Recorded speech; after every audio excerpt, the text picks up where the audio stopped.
a partir do versículo 1. Evangelho conforme escrito por Lucas, capítulo 5, a partir do versículo 1.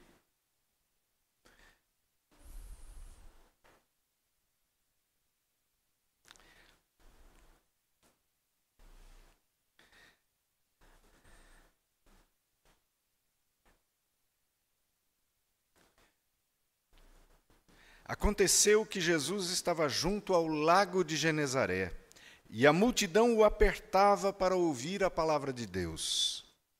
Então ele viu 2 barcos junto à praia do lago.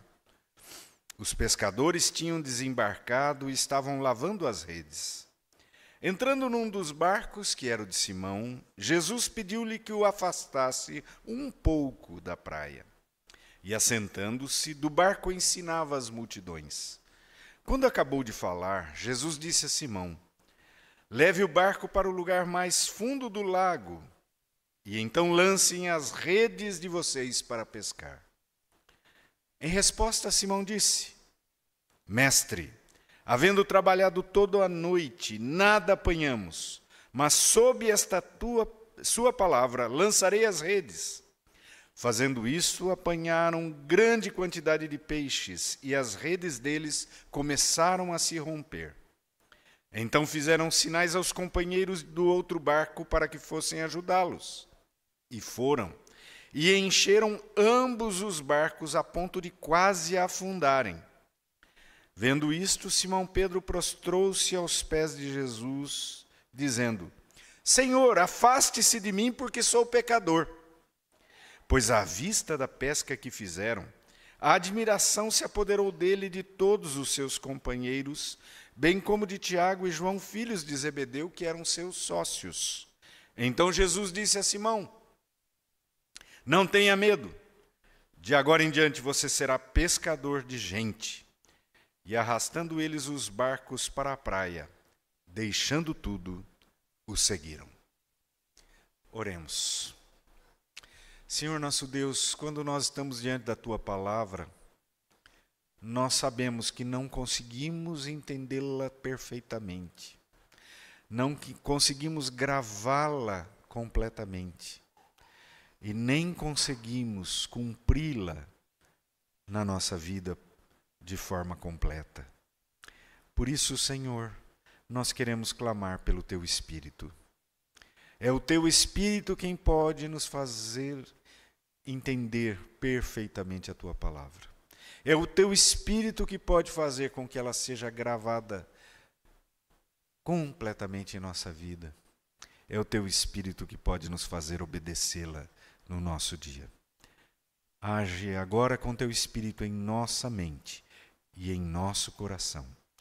Nós oramos em nome de Jesus. Amém. Queridos, uma vez eu estava lendo um sujeito consultor de empresas, e ele então dizia uma série de coisas, e entre outras coisas ele fez menção a um grande nome da empresa automobilística, John Ford, criador da Ford Veículos. O inventor da famosa linha de produção. A linha de produção é uma invenção de John Ford. Perdão, John Ford, eu errei, é o Henry Ford. Confundi com o diretor de cinema, John Ford, famoso.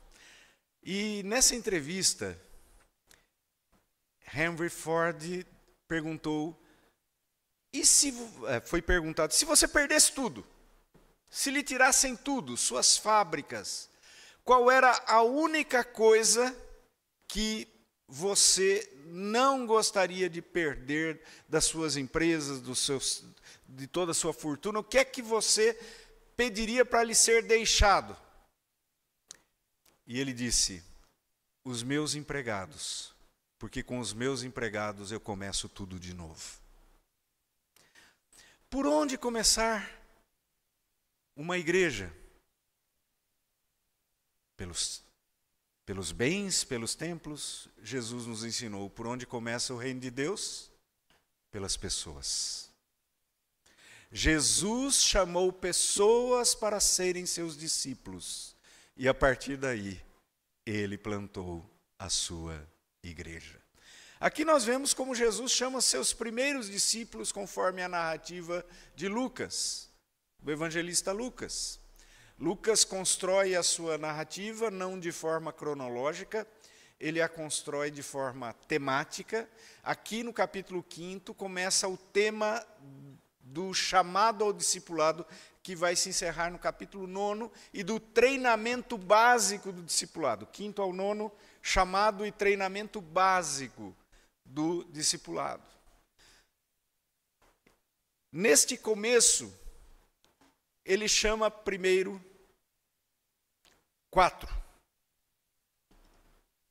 Aqui não é citado o nome de André, mas ele estava com Simão Pedro, ele também está incluído no pacote, é citado o nome de 3, Simão Pedro, Tiago e João, seus primeiros discípulos.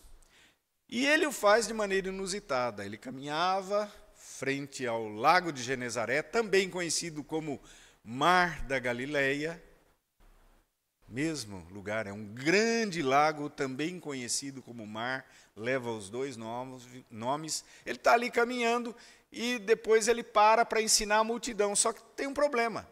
A multidão foi comprimindo Jesus, foi levando Jesus de encontro à água.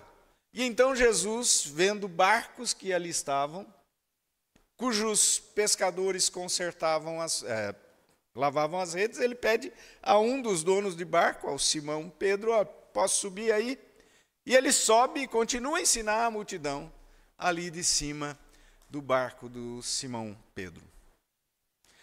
Depois que ele ensina a multidão, ele fala: Simão, leva o barco lá que nós vamos pescar. E o Simão disse: mestre, pescamos a noite inteira e não pegamos absolutamente nada. E imagino que vocês conhecem mais de pescaria do que eu. Mas eu fui pastor em Itajaí. Lá eu tinha pescadores como membros da igreja. E eu sei que eles sabem, eu conversava muito com eles quando os visitava, eles falavam as coisas da pesca. E aí, vocês sabem quando tem cardume? A gente sabe. A gente olha para o mar, a gente sabe onde tem, quando tem, se não tem. E que hora se pesca? Tem as horas certas. Cada lugar é uma hora certa. Cada tipo de peixe é uma hora certa. Ou seja, aqueles pescadores sabiam que hora que dava peixe e que hora que não dava peixe. E se eles tinham parado de pescar, é porque aquela hora não dava peixe. Os peixes ficavam no fundo, os peixes corriam para suas tocas, os peixes, enfim, não estavam disponíveis para serem pescados. Simão diz: não, mas ele já tinha, com certeza, ele já tinha sido impactado pela palavra de Jesus. E ele falou: não, mestre, falou, eu vou fazer.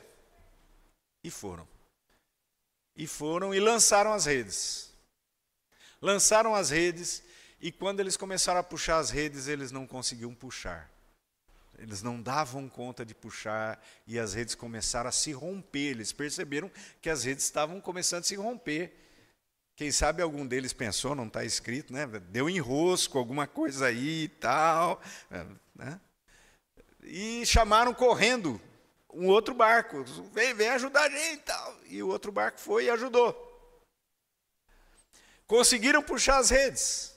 Quando puxaram as redes, viram a quantidade de peixes, encheram ambos os barcos.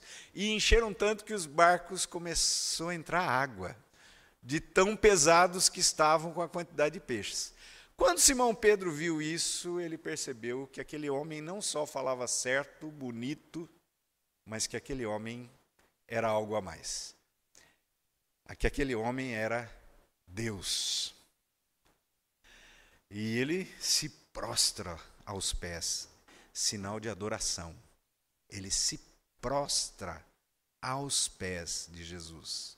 Atitude que um judeu só fazia em adoração a Deus. Ele reconhece quem é Jesus, claramente.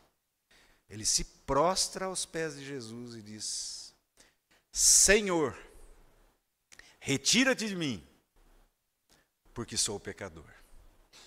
Ele falou: eu, um pecador, estou diante do próprio Deus. Vai cair um raio aqui que vai me fulminar. Aí Jesus diz: não temas, não temas. A partir de agora, você será não pescador de peixes, pescador de gente. Eles deixaram o barco sobre a areia da praia. Abandonaram tudo. Inclusive os peixes em grande quantidade pescados. Abandonaram tudo, diz o texto. E o seguiram. Talvez pudessem falar: não, deixa primeiro a gente vender essa quantidade de peixe aí, fazer um dinheirinho, fazer um caixa. Depois a gente vai. Não. Diz o texto que eles deixaram os barcos, deixaram tudo ali sobre a praia. E o seguiram. Imediatamente.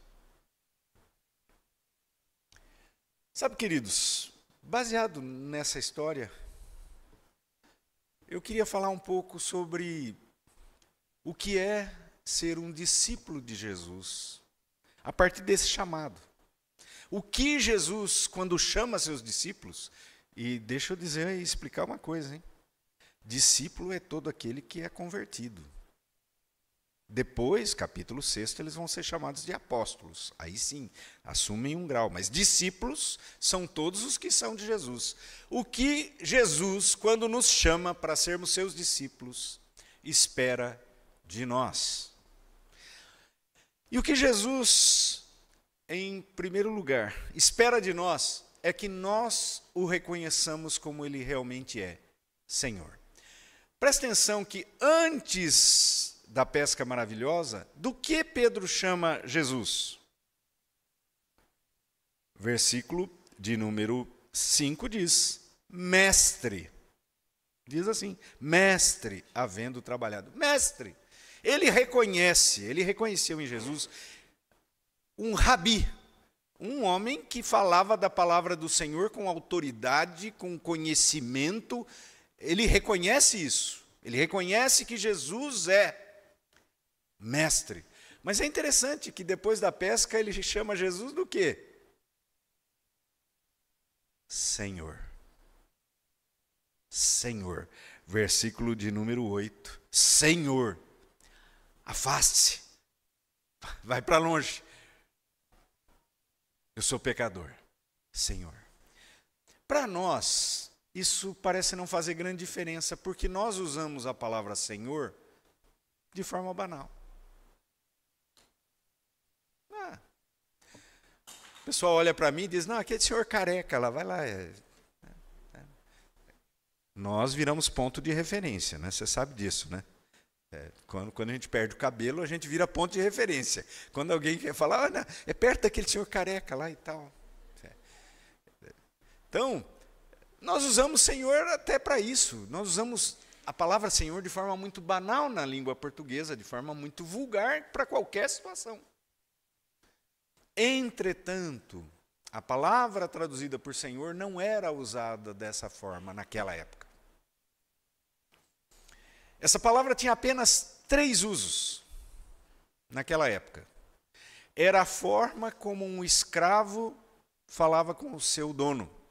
Quando um escravo falava com o seu dono, ele chamava o seu dono de Senhor. Segundo, quando um súdito se dirigia ao imperador romano. Quando um súdito se dirigia ao imperador romano, então um homem livre, ele só usaria Senhor se ele se dirigisse ao imperador romano ou o judeu que intitulou o nome de Deus no Antigo Testamento hebraico, ao traduzir o Antigo Testamento para o grego, intitulou o nome de Deus chamando-o de Senhor. Só 3 usos para essa palavra.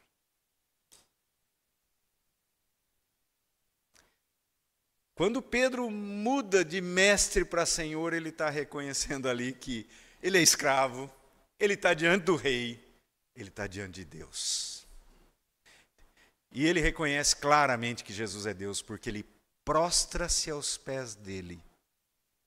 Atitude de adoração.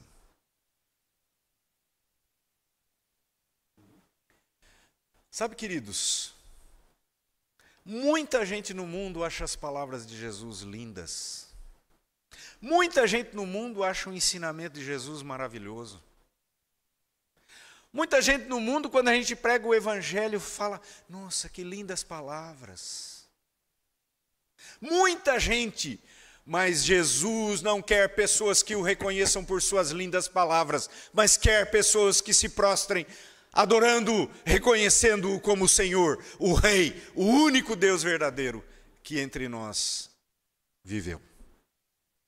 Jesus é o Senhor. Jesus chama discípulos que o reconheçam como o Senhor.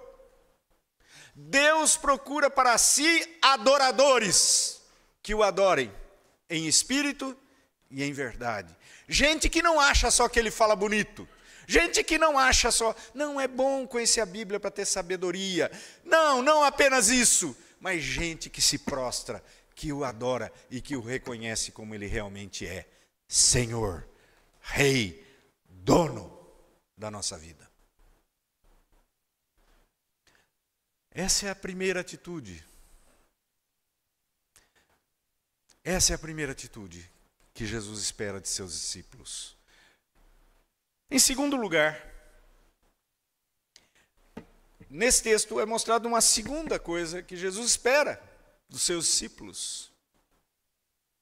E essa segunda coisa que Jesus espera de seus discípulos é reconhecimento do seu pecado. Pedro não apenas reconhece que Jesus é o Senhor, ele reconhece quem ele é também, pecador. E aliás, qualquer um que de fato reconhece Jesus como Deus e Senhor, na hora exata que o faz, olha para dentro de si e fala: epa, há uma diferença brutal. Há uma diferença brutal entre ele e mim. Eu sou diferente. Eu sou pecador. Sabe, queridos, nós todos somos pecadores. E é tão difícil reconhecermos isso. Porque nós somos o tempo todo assomados por uma mentalidade que é humanista, que incentiva o eu, a tal ponto que hoje em dia, quando a gente vai cantar alguns cânticos, por exemplo, o hino que diz que Deus de Abraão, o grande eu sou, você precisa dizer que o grande eu sou, não é que eu sou, ele está falando de Deus. Vocês podem não acreditar nisso, mas é verdade, porque tem gente que acha que eu sou grande, ó, o hino está falando. Você acredita nisso? Pois pode acreditar. Pode acreditar, tem gente que pensa isso. Você tem que falar, quando a gente vai cantar o hino, você tem que explicar: olha, eu sou o nome de Deus que ele se revelou no Antigo Testamento, que depois no Novo Testamento vira Senhor, é o nome de Deus. Tamanho o humanismo que tomou conta da cultura ocidental.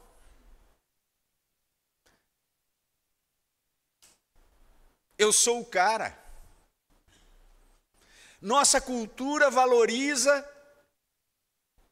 quem é o cara.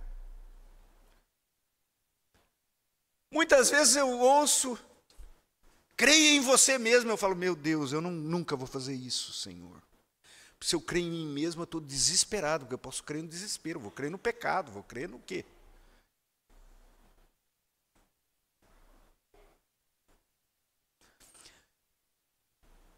Sabe, queridos, é completamente anticultural esse negócio. Já era anticultural naquela época, hoje então, muito mais. Crer em Jesus significa descrer em mim.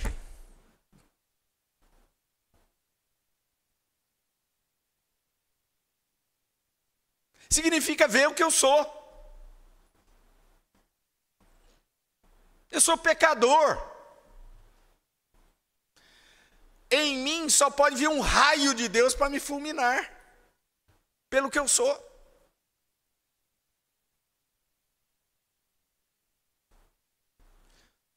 Teve um dia uma oração numa igreja que eu não disse amém.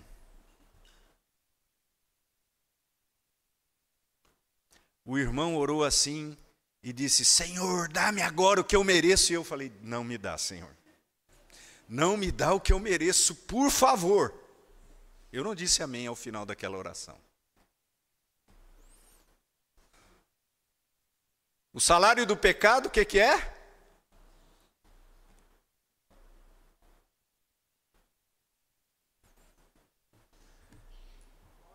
É a morte, é isso mesmo. Todos, né, muitos falaram aqui baixinho, o irmão lá foi mais enfático, é isso mesmo. É isso mesmo.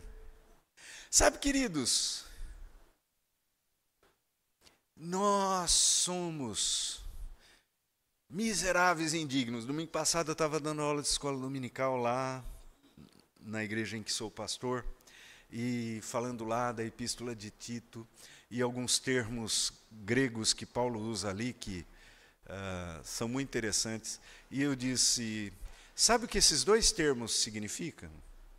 Significam que eu sou indigno e que eu sou miserável. Os irmãos, é isso que significa. Ao pé da letra. A tradução às vezes traduz de forma mais eufemista, para não ficar muito feio, mas o que o termo significa é isso.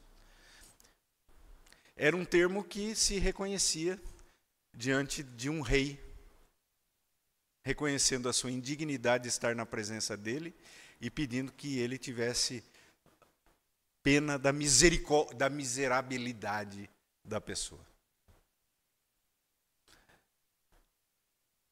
Porque nós somos pecadores, queridos.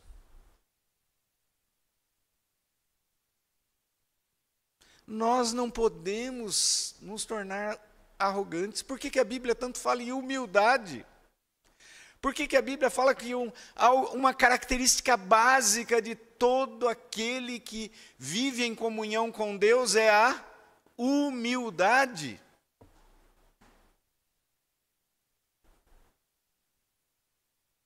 É porque nós não somos esse cara. Nós somos pecadores, você e eu.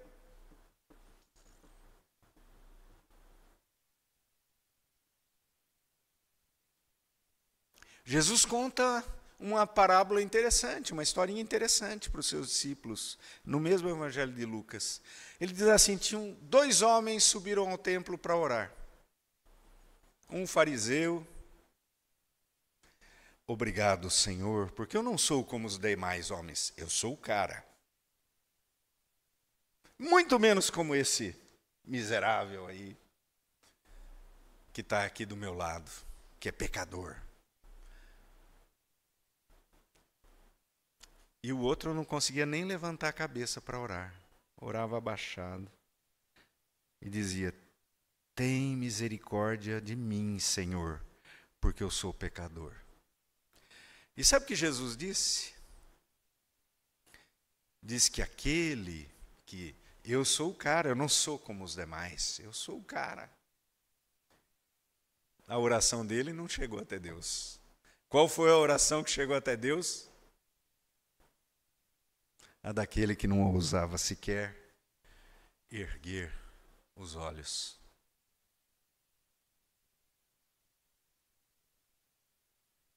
Pecador, é o que somos. É o que você e eu somos. É o que somos. Pecadores.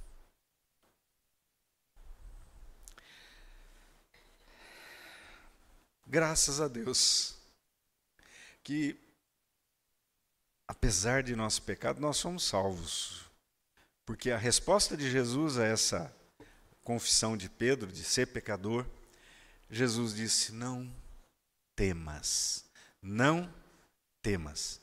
E para aqueles que não leem muito a Bíblia, Jesus está apenas dizendo: ó, não vai cair um raio, pode ficar tranquilo. Não é apenas isso que Jesus está dizendo.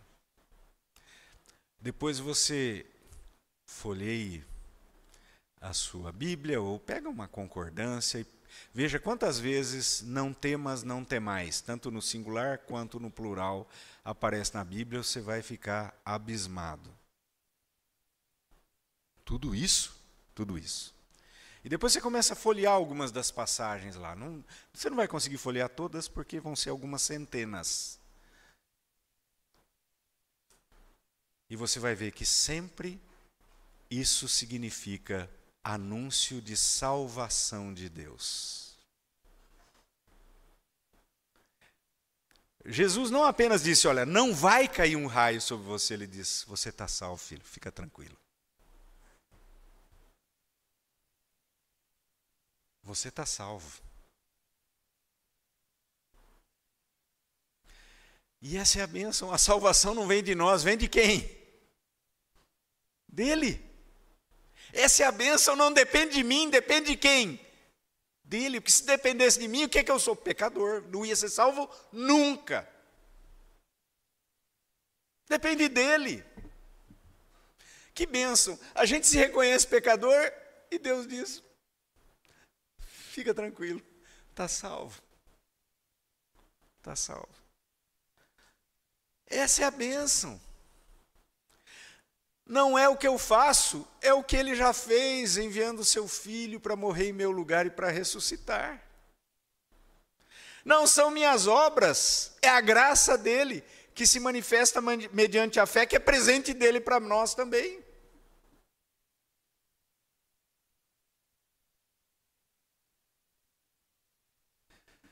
E essa é a bênção. Nós somos discípulos apesar de nós e não por causa de nós. Nós somos discípulos por causa dele.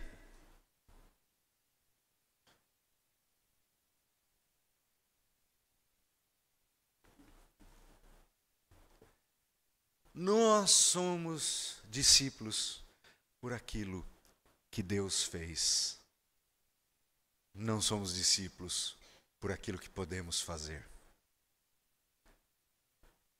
Deus não chama ninguém para ser seu discípulo, para ser cristão, para ser um seguidor dele, por causa de algo bom que ele veja nesse alguém.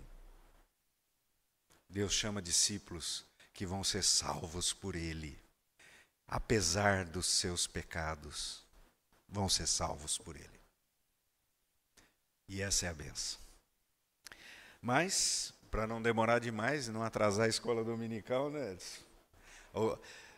Eu costumo falar muito, né? É um problema. Mas vamos lá. Terceiro lugar, para ser bom presbiteriano, Deus chama discípulos para que estes possam segui-lo,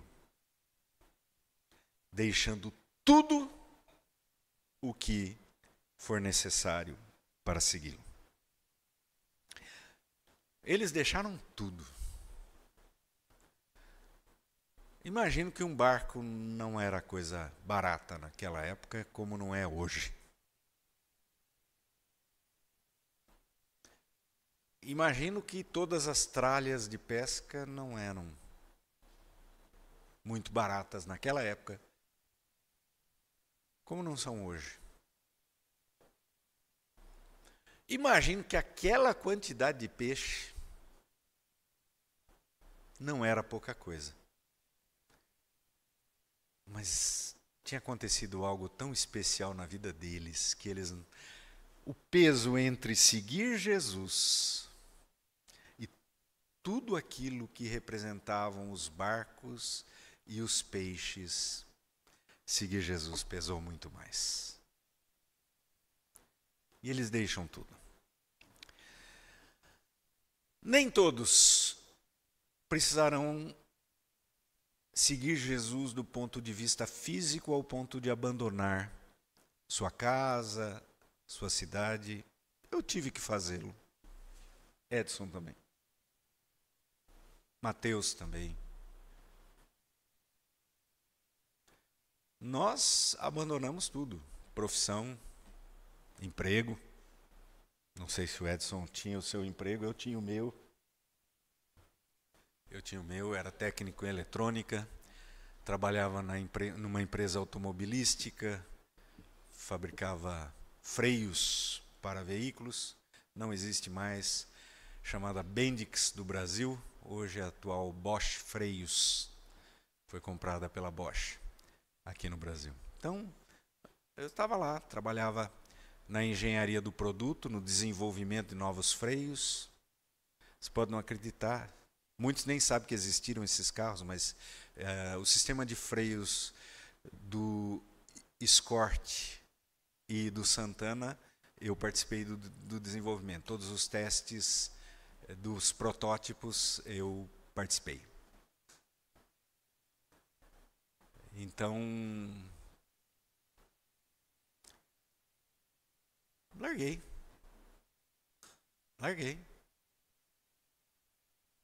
Deixei. Fui para o seminário. Nem todo mundo, ao seguir Jesus, vai ter que abandonar. Esses abandonaram. Lembra do endemoniado gadareno que quis fazer isso também? Ele, após ser libertado dos demônios, ele falou: Senhor, eu vou seguir o Senhor para onde o Senhor for. Ele diz: não, você fica aqui e vai dizer na sua parentela, aqui na sua cidade, o que Jesus fez por você. A alguns Jesus chamará para irem para longe. A outros, Jesus chamará para ficar em casa. Mas todos serão chamados para deixarem qualquer coisa que os impeça de seguir Jesus e segui-lo. Todos. Se há algo que se interpõe para que você não possa seguir Jesus como Ele quer que você o siga, abandone, deixe e siga Jesus. Você conhece sua vida. Você sabe. Se há algo na sua vida que impede que você siga de fato Jesus, seja o que for, abandone e siga Jesus. Seja discípulo de Jesus. Obedeça a Jesus. Vá por onde Jesus quer que você vá. Qualquer que seja esta coisa. Como disse, muitos de nós ficarão em casa. Servirão a Jesus, serão discípulos de Jesus ali na sua cidade. Aqui em Florianópolis. Como precisa de discípulos de Jesus aqui que saiam por todos os cantos aqui, trabalhando, vivendo e falando de Jesus no seu trabalho, na sua vizinhança, na sua família? Precisa? Precisa e muito. E vocês são os discípulos de Jesus aqui. Se existe algo que impeça que vocês façam isso, abandonem. O discípulo de Jesus abandona aquilo que impeça o exercício do seu chamado. Para eles que eram chamados para ir ao longe, toda aquela coisa precisava ser abandonada.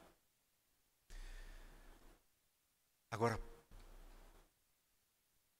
para o gadareno não precisou abandonar a família. Não precisou abandonar nada. só abandonou os demônios que o possuíam. Graças a Deus que Jesus os tirou dele. Mas não precisou. Não precisou ir para longe. Nem todos irão. Aliás, a minoria irá. A missão, ela tem duas facetas.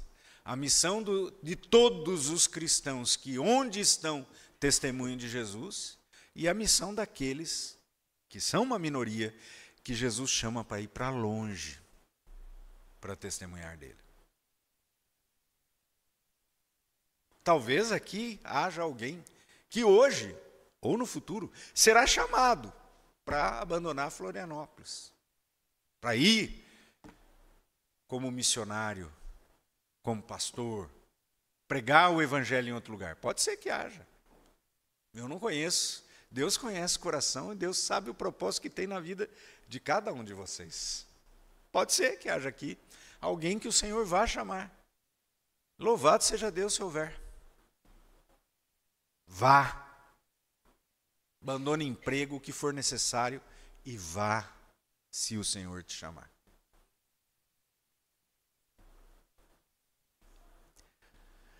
Ontem à noite foi ordenado um aluno meu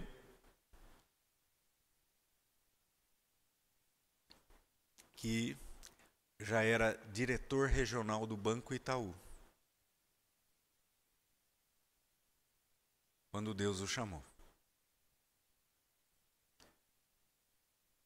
Deixou tudo. Foi para o seminário, morou no seminário. Estudou, formou-se, foi ordenado ontem pastor.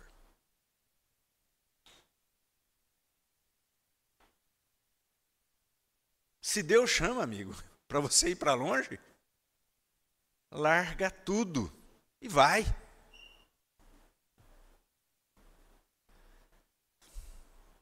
Se não, fique e testemunhe. Se o propósito de Deus para a sua vida como discípulo é estar aqui, continuar no seu trabalho, continuar convivendo com toda a sua família, continue e testemunhe o Evangelho de Jesus.